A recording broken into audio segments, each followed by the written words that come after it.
Graça e paz, irmãos, tudo bem? Olá, Fábio. Olá, quanto tempo, muito bom vê-los. Muito bom vê-los, bem-vindos. Bem-vindos a todos. Queria te convidar a abrir a sua Bíblia. Nós vamos continuar hoje a nossa série, terceira parte da nossa série de Advento. Recapitulando rapidamente, nós falamos na parte 1 sobre quando não havia rei, falamos sobre a transição daquele momento dos juízes, e no final do culto nós convidamos mais uma vez o Senhor Jesus para ser o rei da nossa vida e pensamos como temos essa relação de servo e Senhor. Na parte 2, preparativos da vinda e da volta, João Batista preparou a vinda do Senhor. E nós somos chamados para preparar o retorno, a volta de Deus na terra, como nós cantamos, um dia Ele vem. E hoje, continuando essa parte 3, eu quero que você abra a sua Bíblia, por gentileza, no Evangelho de Lucas, capítulo 1.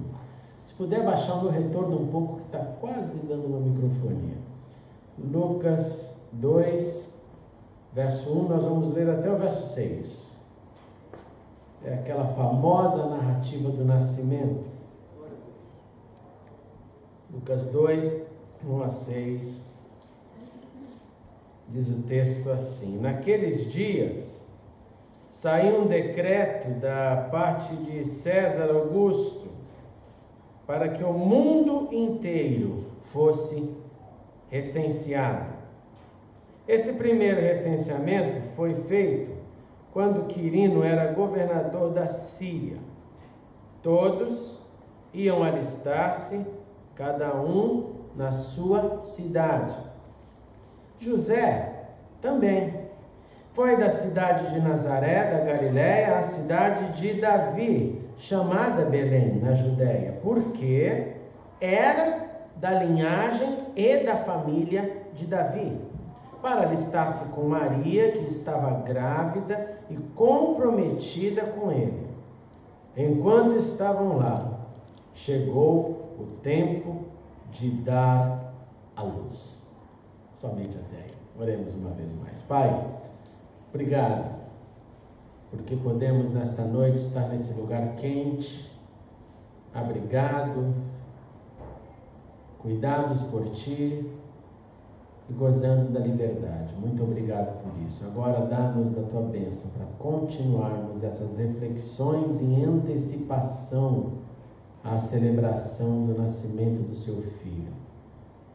Então abre as nossas mentes e atenção, e vem Santo Espírito e fale conosco uma vez mais, em nome de Jesus. Amém e amém. Gente, uma das grandes dádivas que todos nós possuímos na nossa vida é a possibilidade de sonhar. Você gosta de sonhar? Essa é uma pergunta legal para fazer. Eu gosto bastante de sonhar. Eu gosto de sonhar dormindo e gosto de sonhar acordado. Ultimamente eu gostaria mais de sonhar dormindo, gostaria de poder dormir mais, mas todo pai e mãe sabe que depois que os filhos nascem, dormir é o que você faz menos. Mas nós sonhamos acordados, nós sonhamos e diante dos nossos sonhos nós lutamos, nós podemos desenvolver desejos. Eu tenho certeza que você tem desejos, como eu tenho desejos. Esses desejos eles foram estimulados lá na sua infância, e ali naquele ambiente que você viveu, que você cresceu, algumas peças do quebra-cabeça que fez a foto ou a figura que é você. Meu quebra-cabeça fez o André, o quebra-cabeça do Tiago fez o Tiago. Foram peças montadas. A psicanálise costuma chamar que nós éramos uma página em branco. E que nessa página em branco de uma criança é feito um ser. É óbvio que nós sabemos que uma criança já vem com uma série de características, mas ela recebe do ambiente, aquele ambiente produz um ser humano com tendências, com desejos, com vontades. Então, quem teve aqui pai e mãe atento, quem teve aqui um pai e uma mãe que pensou e percebeu os dons e talentos, foram por esses pais atentos talvez expandidos para uma área ou para uma outra área.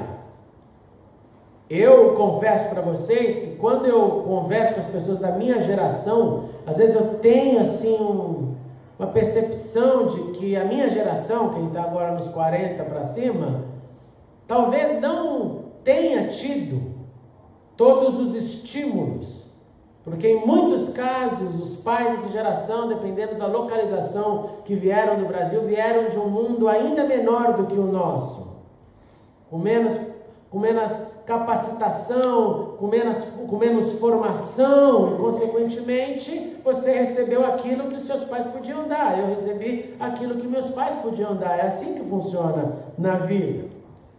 Mas quem teve nesse ambiente, pelo menos o incentivo, desenvolveu, criou ideias, criou percepções também da vida. Na minha casa tinha uma frase, que era assim a frase mais comum, era o seguinte: nós não sabemos exatamente como fazer, mas você vai fazer o que você quiser, porque nós vamos te ajudar. Olha que interessante.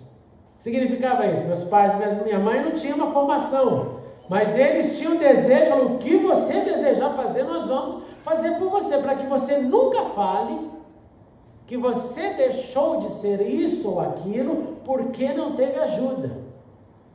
E hoje, quando eu olho para trás, eu sinto até uma dor no meu coração, porque eu lembro e imagino como meu pai devia ter que rebolar nessa vida para sustentar 4 filhos, primeiramente, que não é fácil. Segundo, para estar pagando o curso disso, o curso daquilo, aquilo que hoje eu e a Cecília fazemos pelos nossos filhos. E eu acho que talvez muitos de vocês tenham tido essa experiência. O contrário disso, então, de um ambiente de estímulo, é um ambiente onde não há tentativa, e se não há tentativa, não há interpretação de escolhas. Então, uma criança que não recebeu nenhuma direção, nenhum estímulo, ficou meio sem rumo. E aí o tempo passou e a sociedade cada vez mais ocupada para trabalhar, ocupada para pôr comida na mesa. E aí aqueles que não receberam o tempo que poderiam nele ter desenvolvido aptidões, resultou em muita gente, você deve ter vários amigos assim, talvez você seja uma dessas pessoas, que não sabe exatamente até hoje o que quer fazer com a vida. Ou se sabe o que quer fazer com a vida, carrega dentro da bolsa chamada vida, uma série de possibilidades, que ficaram só como possibilidades, alternativas que não foram usadas. E é comum isso. É comum até na vida adulta pessoas dizerem, olha, eu queria ter sido isso, mas eu fui aquilo porque não consegui ser isso. E quando eu percebi já era tarde demais, aí eu tive que ser aquilo, e é isso que eu sou. E não tem jeito de voltar, porque a vida também é assim, o tempo não volta. Então nós vivemos, os adultos, nas consequências do ambiente, nas consequências daquele ambiente, seja ele bom ou ruim, você e eu somos de uma certa forma a consequência dele. Você e eu, de uma certa forma, carregamos muitas grandes alegrias. Você olha para trás e fala, como que era legal aquela época? Ou muitas tristezas. É normal e é esse balanço que traduz o que eu sou, o que você é. O ambiente que nos fez. Depois nós carregamos também a nossa interpretação daquele momento histórico.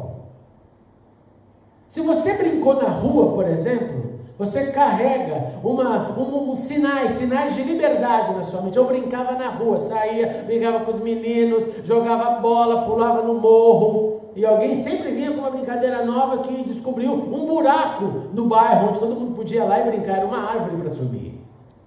Quem viveu solto assim, carregou então sinais de liberdade.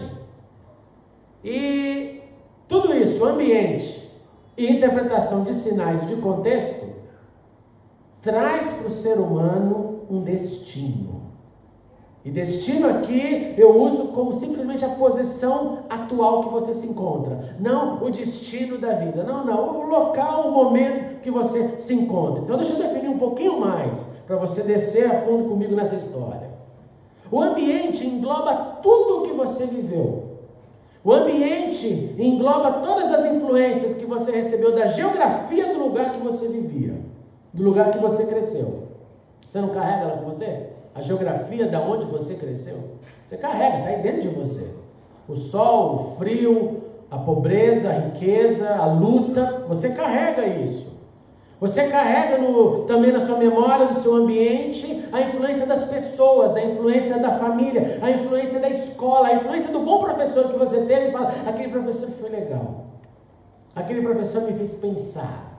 Eu carrego uma imagem de um professor meu que eu tive de física, que eu tirei EID o ano inteiro. Falar em EID, eu descobri que essa semana uma das lutas na educação lá no Brasil era que agora EID também vai dar um jeito para passar também, porque tem que levantar os índices de aprovação. Na minha época, EID fica de recuperação e se não desse jeito você bombava e ano que vem você volta lá com aquela cara lavada de repetir, né? Super triste, né? Eu repeti, foi uma calamidade. Então, as influências das pessoas, da escola, a influência da igreja. Quem cresceu na igreja sabe a influência que carrega dentro de você até hoje. A influência da escola dominical, a influência das classes, que parece que não é nada, né? Elas estão lá, agora você que pensa.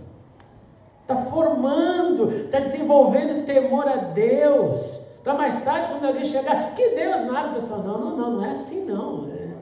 Eu vivo esse negócio desde criança, isso é real na minha vida, eu experimentei esse Deus se manifestou na minha vida. É assim, mas começa com gotas pequenas de informação.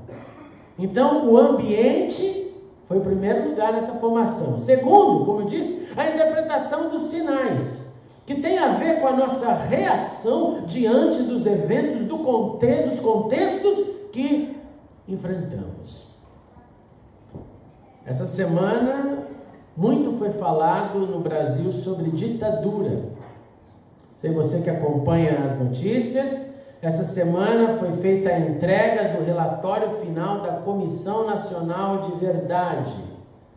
E na entrega do relatório final da Comissão Nacional da Verdade, que relata os crimes que aconteceram durante a ditadura entre 64 e 88, nós temos nesse documento 377 pessoas listadas com seus nomes, que foram responsabilizadas por grandes violações contra os direitos humanos. Algumas vivas, outras mortas, mas pessoas que tiveram ali talvez uma mão numa tortura de alguém, que teve a mão no derramar de sangue de alguém, e muito foi falado disso, muito foi lembrado disso, e aí eu fiquei me perguntando durante esse contexto, o que aquelas pessoas que viveram a ditadura pensam sobre a vida? E se você for atrás de pessoas sensatas, que viveram aquele momento, eles vão falar para você que tudo que eles não gostariam que acontecesse mais seria um retorno para um mecanismo de governo em que não há liberdade, por exemplo. Eu não sei quantos de vocês se lembram, mas depois de muitos anos, eu lá revisitando minha memória, eu lembrei que quando eu era criança, antes de passar um programa, vinha uma folha enorme, lembra disso? Chamada censura. Eu nem sabia por quê. Naquela época, que desgrama é essa? Se era aprovar, esse aqui foi aprovado, era um certificado estampado na televisão. E era um papel até meio amarelado, era uma para hoje, para produção, hoje é um negócio absurdo, que era o certificado que aquele programa estava aprovado pela censura. Então, quem viveu nesse ambiente hoje grita assim: liberdade, liberdade, abra as asas sobre nós. E não, volte o governo militar, volte a ditadura. Quem faz isso não tem ciência, com todo o meu respeito, cada um tem sua posição, mas não tem ciência dos acontecidos, dos acontecimentos e do abuso do poder que gera o poder militar. O abuso do poder, para todo governo que pega o poder. Então, quem viveu nesse ambiente desenvolveu uma militância que talvez eu e você não tenhamos, porque não tivemos que nos esconder nos aparelhos para viver. Quem viveu ali correndo nas universidades, dos que estavam ali agindo secretamente para ouvir. Imagina, Jonas, se na tua universidade tivesse um cara lá ouvindo que vocês estão conversando. Se alguém falasse uma besteira, pega aquele menino ali, ó. Falou algum pensamento ali subversivo, ele é perigo, vamos levar ele para interrogar. Imagina como é viver nisso. Então esse ambiente, nesse tipo de pessoa, gerou uma pessoa que pensa em militância, que gosta da liberdade, que aplaude a liberdade, porque o ambiente faz e fez o que você é. Aí o que acontece é que o que sobra isso é a consequência. A consequência do ambiente, tendo ele sido bom ou ruim, esse contexto que a gente vive, que a gente viveu. E o contexto que a gente vive, o contexto que nós vivemos no passado, sejam eles políticos ou pessoais, eles nos encaminharam para um destino. E esse destino, como disse, é só que uma posição, um resultado, uma consequência, está sempre relacionado com o ambiente, com os sinais que interpretei e com o lugar onde eu cheguei. Por isso que alguns costumam dizer, isso foi coincidência do destino. Para você que mora aqui, eu também no Reino Unido, se você analisar como foi a tua chegada até aqui, teve um ambiente, teve uma situação, teve eventos, teve leituras de sinais, interpretações de sinais, e você concluiu, eu quero ir para lá. Alguns concluem mais rápido, outros demoraram um processo longo, mas houve um ambiente. Houve uma interpretação de sinais de eventos, como está vendo agora. Eu ouvi alguns podcasts essa semana dizendo que há um desejo crescente atual, depois das eleições no Brasil, de pessoas dizendo, eu quero ir embora do Brasil, eu quero ir embora do Brasil. Está crescendo de novo esse momento, porque é um ambiente que gera esperança ou desesperança, a interpretação dos sinais e, consequentemente, o destino disso. O que cada um vai fazer. Também nós temos que pensar no nosso ambiente atual. Como que eu leio esse meu ambiente? O que esse ambiente está fazendo em mim? O que eu posso fazer nesse ambiente? Porque esse ambiente é a minha leitura dos sinais do meu contexto e já estão me levando para um lugar. O seu ambiente, o seu contexto, a sua leitura está te levando para um próximo local, que nem você sabe exatamente para onde é. Nós não sabemos, mas é fato. Nós podemos ter planos, eu acho que eu estou indo para essa caminhada e eu vou chegar ali, mas nós não temos condições de analisar e falar, é aqui que eu vou chegar. Eu vou chegar daqui, não dá, porque acontecem variantes no meio do processo, catástrofes, alegrias, mudanças de plano, porque o ambiente afeta o que você é, e a sua leitura da interpretação dos eventos, do contexto, afeta também, gerando um destino. E nós então que encontramos Deus, ou fomos encontrados por Ele, nós sabemos que Ele é quem deve dirigir a nossa vida nesses ambientes que passamos. Nós acreditamos ter a mente de Cristo, que é a consequência da nossa caminhada com o Senhor. Nós submetemos ao Senhor tudo, nós falamos o que? Deus, que seja feita a tua vontade, me ajuda, não é assim? Você está no negócio, Senhor, está difícil, me ajude, Senhor, está fácil, que bom, continue me abençoando. Nós acreditamos, como o apóstolo Paulo disse, para mim viver é Cristo. Morrer é lucro.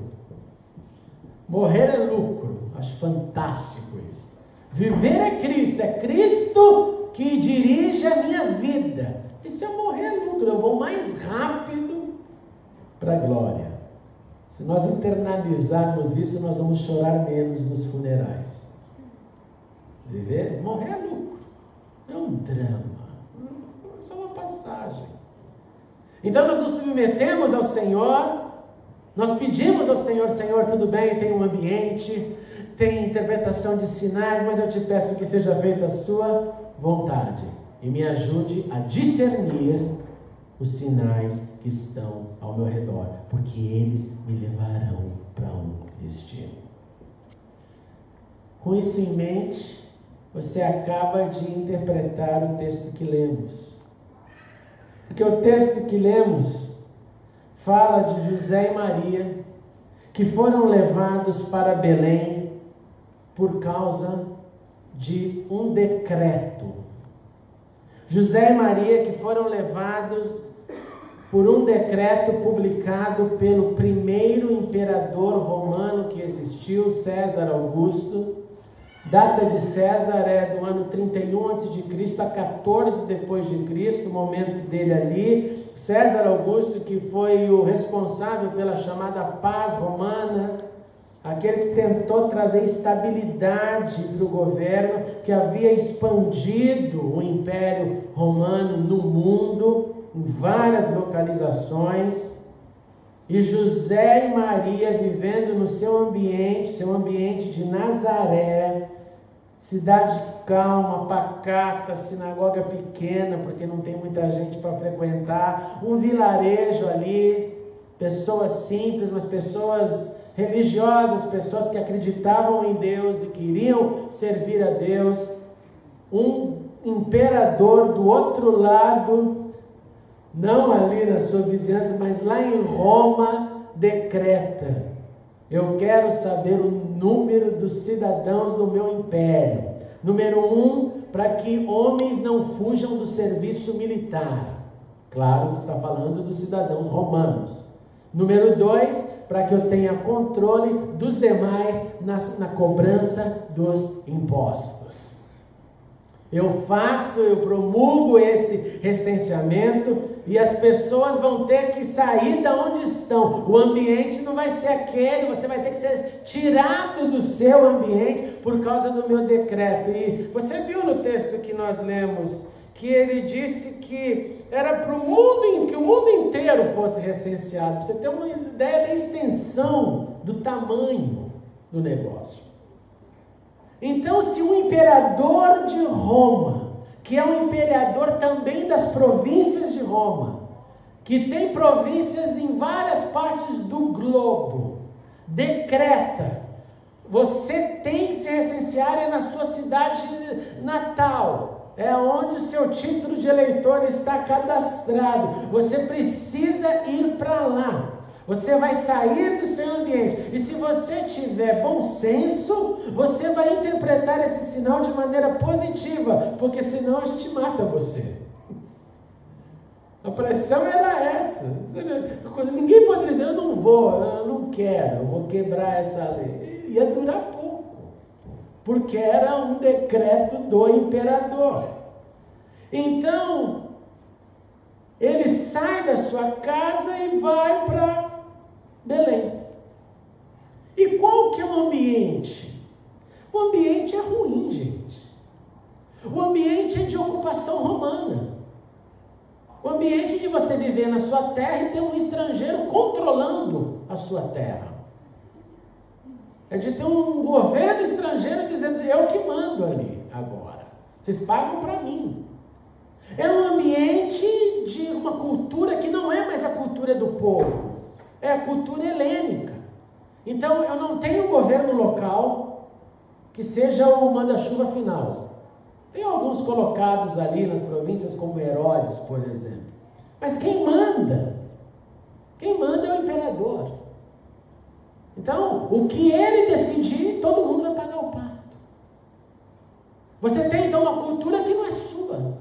É como você falasse: olha, acabou o berimbau da Bahia. Acabou o Ai de Minas, acabou, agora é uma outra, vocês vão ter que falar todo mundo grego, eu quero ver todo mundo aí lendo Platão, Aristóteles, eu quero ver vocês evoluindo, quero ver vocês com uma cultura mais refinada, não tem mais a cultura de vocês, deixa lá na sua casa, porque aqui na sociedade é isso que vale, é a cultura grega.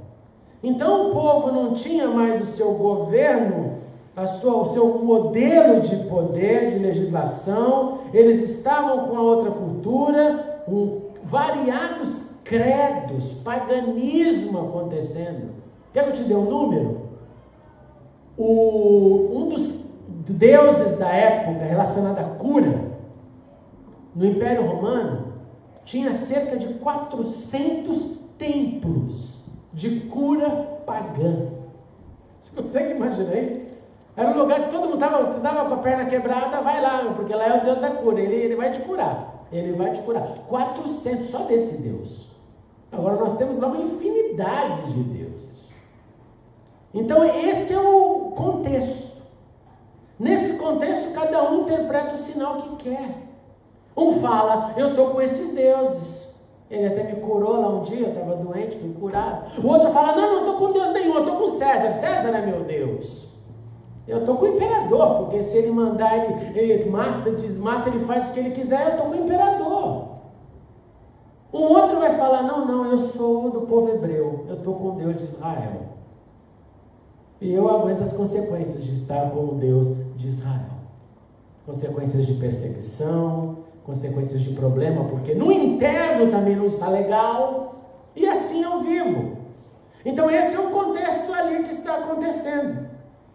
E nesse momento, chamado pelo apóstolo Paulo da plenitude dos tempos, plenitude essa que Deus envia o seu Filho, nascido de mulher, nascido também da autoridade da lei, para resgatar os que estavam debaixo da lei, Gálatas 4:4. Nesse momento fantástico da história, o ambiente está preparado, a cultura está preparada, o governo está preparado, as pessoas estão com as suas carências à flor da pele, alguma coisa precisa acontecer nesse ambiente. Deus faz um decreto acontecer para que José e Maria, junto com uma multidão de pessoas que moravam longe da sua filiação, viajassem pelo país. Deus tem que gerar um decreto para se cumprir a profecia de centenas de anos antes, lá feita por Miqueias: de ti, Belém Efrata, virá o Redentor. Deus tem que mexer, presta atenção, Deus tem que mexer no império para acontecer aquela cena que você deve estar no mínimo meditando nesses dias, de um jumento carregando a Maria grávida e o José puxando. Deus tem que mexer na política, Deus tem que fazer um negócio de dimensões internacionais, globalizado, para cumprir os seus propósitos. Agora, você nunca se perguntou por que Deus não fez o caminho mais fácil? E deixa eu dar uma sugestão para Deus. Deus, por que o Senhor não mandou o Gabriel, já que ele estava lá num trabalho de office boy fervente nessa época? Ele avisou Zacarias, ele avisou Maria, ele estava lá rondando, andando, ele estava trabalhando, ele não podia. Gabriel, querido, volta lá agora, me fala para José: José, chegou a hora, pegue lá sua mulher, você tem que ir. Ele não podia fazer isso, precisava ter um decreto para cumprir o seu propósito. Ou melhor que isso, eu disse para vocês que o pessoal lá de Nazaré era religioso. Se eles eram religiosos, eles liam a lei. Nós temos fatos disso. Não estou falando de uma suposição. Ali em Nazaré, a sinagoga existia como centro espiritual, e as famílias, os pais liam a lei, ensinavam a lei para os seus filhos. Então eu pergunto, por que José não pensou o seguinte: olha, no livro de Miqueias, Maria, a gente já leu, tem que nascer em Belém, então vamos viajar. Vamos chegar lá uns 3 meses antes do nascimento, nós arrumamos um lugar, eu arrumo um trabalho, você se acomoda, nós preparamos um ninho, porque ninguém quer que o seu filho nasça de qualquer forma. Você prepara um ninho, você prepara o berço, você faz o chá de bebê. Por que ele não fez isso? Por que precisava de um decreto para que eles fossem até Belém? E a resposta que veio no meu coração, que eu tento entender desse texto, é tudo aquilo que eu falei no início dessa mensagem. É que o ambiente, que o contexto, os seus sinais nos levam para um destino. Agora eu disse tudo isso no plural. Nos levam, não leva o André, não leva José e Maria somente, não leva só a Elane, não. O ambiente, o contexto, a minha interpretação dos sinais, e me leva para um destino enquanto está te levando para o seu. Eu estou indo para no mesmo ambiente que nós vivemos, com as minhas interpretações, com o meu discernimento, eu estou indo, e você, eu estou indo talvez para a esquerda, e você está indo para a direita, porque nós temos caminhos diferentes. E Deus, que controla tudo, e Deus que controla todos, e Deus que tem os seus multipropósitos, vai alterando, vai dando decretos, vai dando situações que faz o André ir para Belém, e faz o Wilson ir para voltar para Nazaré, e vai mexendo com a gente, e vai nos trazendo a afirmação de que Ele controla o mundo, e que Ele controla o mundo, logo Ele controla o ambiente, ou Ele permite que controle seja exercido por imperadores como para César, como permite que hoje o domínio seja feito pelos nossos imperadores, reis, parlamentares, presidentes e assim por diante. O ambiente, o contexto e seus sinais possuem o que muitas pessoas, as que discernem o momento, devem ou podem fazer, que às vezes é ir para Belém, às vezes é ficar aonde está. Essa narrativa do ambiente onde Jesus nasceu nos dá também então a localização geográfica em relação à profecia, como eu disse. O decreto naquele momento histórico levou eles para uma geografia. Uma geografia. E se nós então acreditamos que nós temos a mente de Cristo, que Cristo é o nosso Senhor, que Ele dirige as nossas vidas, pois assim oramos, que seja feita a tua vontade, nós temos então que ter toda a atenção no nosso ambiente. E o que esse ambiente está tentando nos mostrar, ou promover, ou facilitar? E esse ambiente, ele pode te facilitar, ou pode às vezes ser uma nuvem bem escura, que você fala, esse ambiente na verdade não me mostra nada, esse ambiente não me descortina o que eu preciso ver, esse ambiente me deprime, esse ambiente não me impulsiona, e esse ambiente no destino que eu vivo, como consequência de tudo que eu passei na minha vida, da minha história, tem me deixado nesse destino completamente frustrado. Mas o Senhor de César está dizendo, eu que permiti ele decretar. Eu que permiti ele mexer os pauzinhos da política para que acontecesse isso. E José tinha bom senso, obedeceu o fluxo. Ele não foi para Belém porque ele queria que o filho cumprisse a profecia.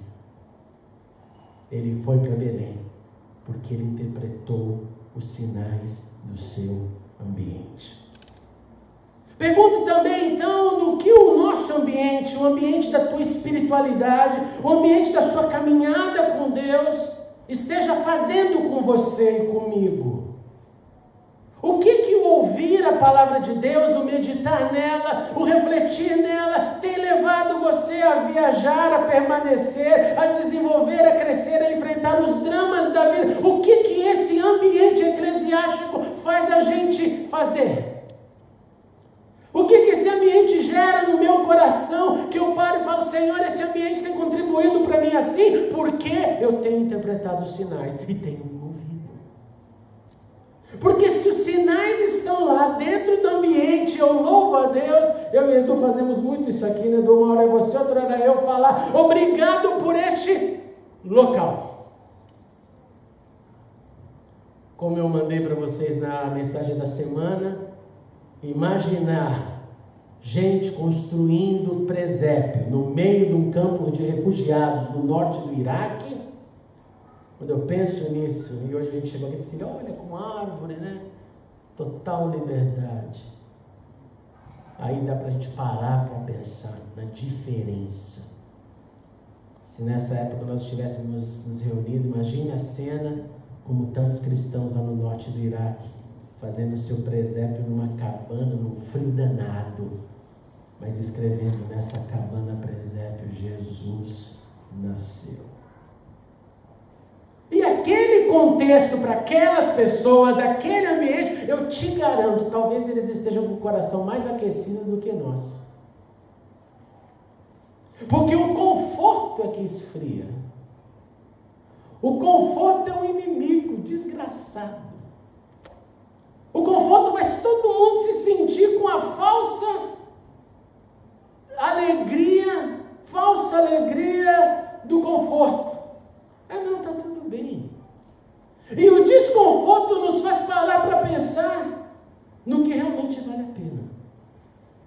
De modo que eu acredito que os que estão lá no norte do Iraque, nesse momento, enfrentando frio, neve, com seu presépio no meio de um campo de refugiados, talvez estejam com o coração mais quente e vibrando mais com o Natal, sem Papai Noel, sem presente, sem peru, sem comida, mas com Jesus, que é a razão do Natal.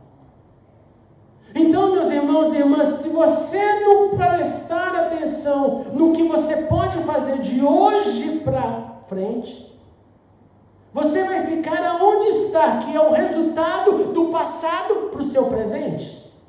Porque o ambiente que te fez, já te fez.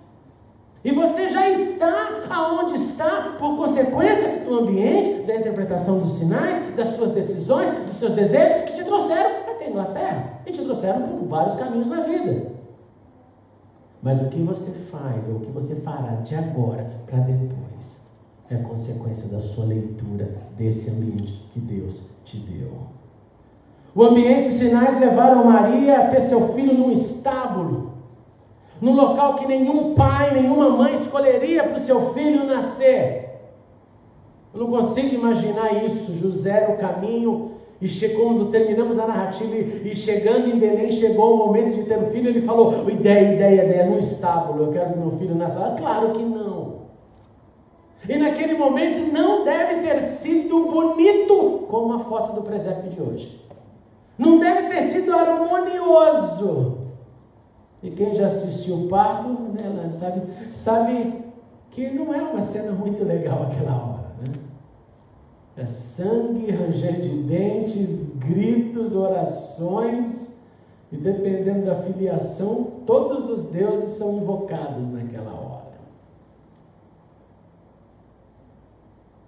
Mas quando a gente olha para trás, 2000 anos atrás, o que acontece? Quando a gente olha para trás, para aquele lugar que eles não queriam estar, naquele lugar que foi o único que sobrou, o local que nenhum pai e uma mãe de bom senso diria, eu quero que meu filho nasça entre os animais. Não!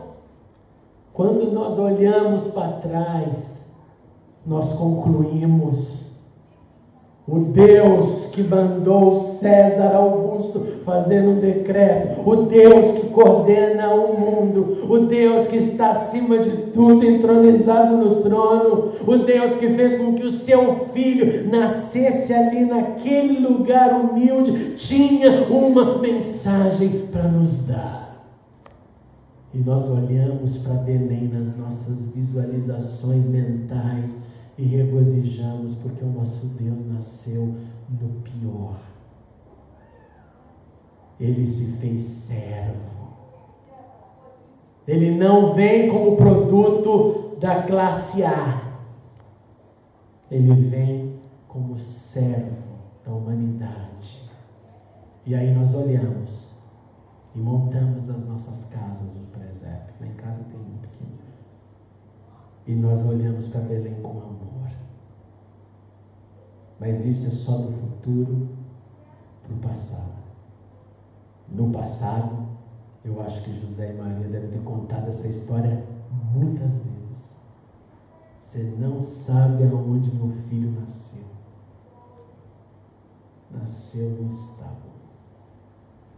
Mais pastores chegaram afirmando, Deus está nisso, José. E ele interpretou os sinais, tem alguma coisa realmente acontecendo aqui.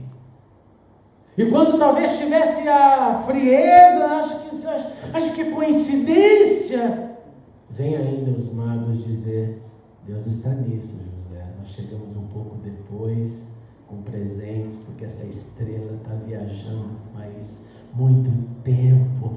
Deus está nisso.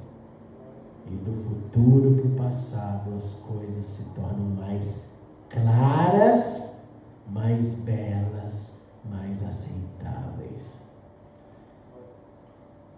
Aonde, para onde, como você vai ler o ambiente que você está hoje? Eu quero te encorajar a primeiramente lembrar, quando você olhar do futuro para o passado, se você interpretar o ambiente de maneira correta, com discernimento do Senhor, a tragédia pode virar um bom presépio. A minha oração é que a gente possa olhar essa nossa geografia hoje, as alegrias, as dores, os desafios, com confiança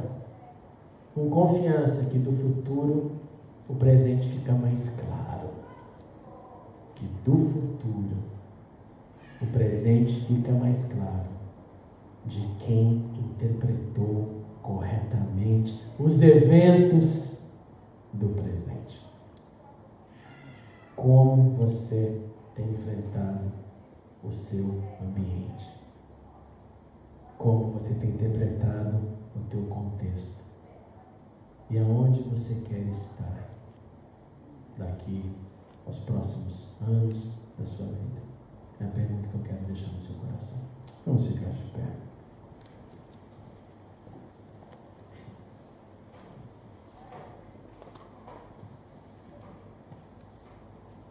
Grande Deus, obrigado porque a narrativa do Natal é tão preciosa, deste primeiro nascimento. Narrativa que nos faz pensar nos dramas vividos por José e Maria, nos dramas desde o anúncio do filho, que não era filho biológico de José, e aceitar isso, não só naquela época, mas em qualquer época, seria um grande problema. Mas obrigado, Senhor, porque na narrativa nós vemos um homem e uma mulher lendo os sinais, andando no fluxo da vida e chegando no destino que o Senhor tinha para eles, que era Belém da Judéia, não só para se alistar, mas para cumprir a profecia, cumprir a palavra do Senhor. Da mesma forma, Deus grande, nós acreditamos que vivemos num ambiente diferente daqueles de Nazaré ou de Belém, mas um ambiente que tem pessoas, um ambiente que tem dramas, que tem alegrias, que tem lutas. Nós vivemos as consequências do ambiente que também fomos criados. Nós vivemos hoje consequências do que plantamos há 3, há 5 anos atrás, e assim nós vamos caminhando nessa vida, Senhor, nos encontrando com o destino posição, com o destino consequência, com o destino natural daquilo que faz o que planta, que é colher algo. E eu te suplico, Senhor, que o Senhor nos dê capacitação que só o Senhor pode nos dar, para aproveitarmos este ambiente que estamos, este ambiente de liberdade, neste mês de Natal, quando o nosso coração se volta para figuras, para ideias, para presentes. Eu te suplico, Senhor, ajuda-nos a voltar para Jesus que nasceu onde nasceu, não por escolha, mas porque os sinais, o contexto, o momento e a tua vontade acima de tudo assim o queria. E ajuda-nos a crer e confiar de que aquilo que nós não entendemos hoje, ou de que aquilo que ainda não está claro, ou diante daquilo que não temos o poder para fazer ou mudar, ajuda-nos a confiar que quando olharmos do futuro para o passado, veremos mais um lindo presépio, Não com José e Maria, mas como nós, como pivôs de histórias. Nós, como pivôs, como personagens de nascimento, de salvação para os que nos cercam. Nós, como personagens, como pessoas, como sujeito de manifestação e expansão do seu reino pela terra. Nós, como manifestação do ambiente bem aproveitado. Em nome de Jesus, eu te suplico por todo aquele que talvez viva num estado de frustração ou de impossibilidade de aproveitar o ambiente e de ler o contexto como o Senhor deseja. Ajude cada um dos seus filhos e filhas, ajude todos nós, Senhor, para que possamos colher nos próximos meses, anos, o ambiente que o Senhor quer, o destino que o Senhor tem para cada um de nós. Que assim seja, em nome de Jesus. Amém e amém. Deus te abençoe. Deus te ajude. Pode se sentar. Muito obrigado por assistir a mensagem. Clique agora em inscreva-se para se cadastrar no canal e ser avisado de todas as novidades. Se você quiser ajudar na divulgação, clique em gostei e adicione o vídeo nos favoritos. Não se esqueça também de conferir as mensagens anteriores. Obrigado e até a próxima.